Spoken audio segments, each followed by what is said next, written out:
કાજલ bulletin ન્યૂઝમાં આપનું હાર્દિક સ્વાગત છે અને હું છું આપની સાથે સાદિક કાજલવાલા। દર્શક મિત્રો, અમદાવાદની સેવન્થ ડે સ્કૂલમાં સગીર યુવક સાથે થયેલ દુઃખદ બનાવ બાદ યોજાયેલ શોકસભામાં ઇસ્લામ ધર્મના મહાન પૈગંબર હઝરત મોહમ્મદ સલ્લલ્લાહુ અલૈહિ વસલ્લમની શાનમાં તેમજ હદીસ અને કુરાન વિરુદ્ધ જાહેર મંચ ઉપરથી અભદ્ર અને ઉશ્કેરણીજનક ભાષા વાપરનાર વિશ્વ હિન્દુ પરિષદ બજરંગ દળના સંગઠનો સામે પોલીસ ફરિયાદ કરવાની માંગ સાથે એઆઈએમઆઈએમના વડોદરા પ્રમુખ ઇમરાન શેખ અને વોર્ડ પ્રમુખ રમજાન સોલંકીની આગેવાની હેઠળ પોલીસ કમિશનર કચેરીએ મુસ્લિમ સમાજના લોકો આવેદનપત્ર આપવા પહોંચી ગયા હતા। વડોદરાથી સાદિક કાજલવાલાનો ખાસ રિપોર્ટ।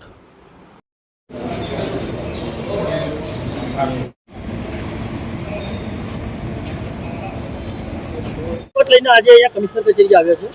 આજે અમે ઓલ ઇન્ડિયા મજલિસ ઇત્તહાદુલ મુસ્લિમીન તરફથી અને વડોદરા મુસ્લિમ સમાજના આગેવાનો સાથે આજે આવીને વડોદરા શહેર પોલીસ કમિશનરને એક આવેદનપત્ર આપવા માટે આવ્યા છે। અમદાવાદના ખોખરા વિસ્તારમાં આવેલી સેવન્થ ડે સ્કૂલમાં 19 ઓગસ્ટના દિવસે એક હત્યાકાંડ થયો હતો। આ હત્યાકાંડ મૂળભૂત રીતે બે સગીર વિદ્યાર્થીઓની જે તકરાર હતી તેના કારણે થયો હતો।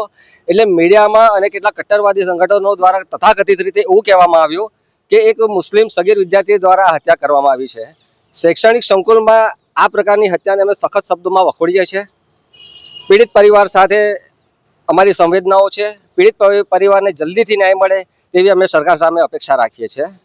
આ જે ઘટના હતી એ સમાજને વિચલિત કરનારી ઘટના હતી અને આ ઘટનાના કારણે લોકોમાં જે આ હત્યારો છે એ હત્યારા માટે આક્રોશ હતો અને એ આક્રોશના પગલે આ આક્રોશનો ફાયદો લેવા માટે કેટલાક કટ્ટરવાદી સંગઠનો દ્વારા વીએચપી અને વિશ્વ હિન્દુ પરિષદ અને બજરંગ દળ જેવા કટ્ટરવાદી સંગઠનો દ્વારા આ ઘટનાને ધાર્મિક રંગ આપવામાં આવ્યો છે।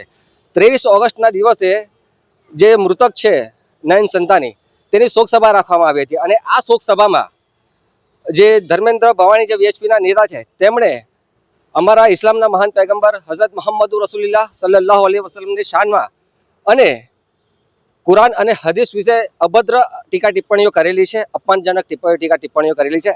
આ પ્રકારની ટિપ્પણીઓ કોઈ પણ સંજોગોમાં ચલાવી લેવામાં નહીં આવે।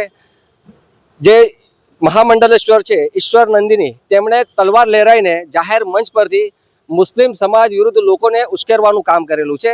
એટલે અમારું કહેવું છે કે જાહેર મંચ પરથી જ્યારે આ પ્રકારના નિવેદનો અપાતા હોય, લોકોને ઉશ્કેરવાનો પ્રયત્ન કરવામાં આવતો હોય તો આનાથી સમાજમાં જે એકતા છે, સમાજની અખંડિતતા છે એને નુકસાન થવાનો ભય છે। સમાજમાં બે સમાજ લોકો વચ્ચે દ્વેષ ફેલાવાનો અને કોમી તંગદિલી ફેલાવાનો ભય રહે છે। અમે આજે પોલીસ કમિશનરને મળીને રજૂઆત કરવા માટે આવ્યા છે કે જે લોકો આ રીતે નફરતી ભાષણો આપી રહ્યા છે તેમના વિરુદ્ધ એફઆઈઆર દાખલ કરવામાં આવે અને માન્ય સુપ્રીમ કોર્ટે હેટ સ્પીચ બાબતે સ્પષ્ટ રીતે કહી દીધેલું છે કે આવા કેસીસમાં પોલીસે પ્રોએક્ટિવ થઈને કાર્ય કરવું પડે। પ્રોએક્ટિવનો મતલબ એ છે કે આમાં કોઈ ફરિયાદી ન પણ હોય અને ફરિયાદીની રાહ જોયા વગર પોલીસે પોતે સો મોટા આધારે એફઆઈઆર નોંધવી પડે। પરંતુ મને કહેતા ઘણો અફસોસ થાય છે કે આ બનાવને આજે 5 દિવસ થઈ ગયા છે।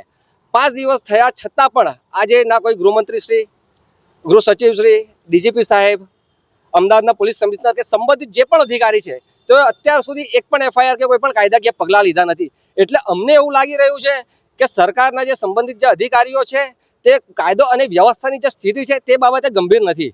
અમે આજે પોલીસ કમિશનરશ્રીને મળવા માટે આવ્યા છે। અમારી રજૂઆત છે કે આવા જે કટ્ટરવાદી જે સંગઠનો છે તેમની વિરુદ્ધ કાર્યવાહી કરવામાં આવે તે અમારી સ્પષ્ટ માંગણી છે। આપની તરફથી કોઈ એફઆઈઆર કરવામાં આવશે?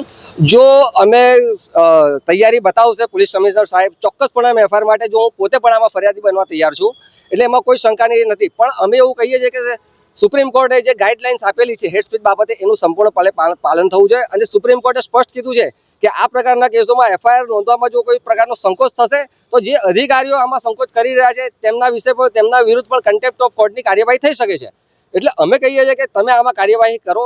આ સમાજની એકતા તોડનારા લોકો છે, દેશના માટે ખતરારૂપ લોકો છે, આ રેડિકલ એલિમેન્ટ છે, ફંડામેન્ટલિસ્ટ છે। એટલે આ લોકો વિરુદ્ધ કાર્યવાહી થવી જોઈએ અમારી માંગણી છે। આપનો પરિચય? शेख इमरान, एआईएमआईएम वडोदरा शहर प्रमुख।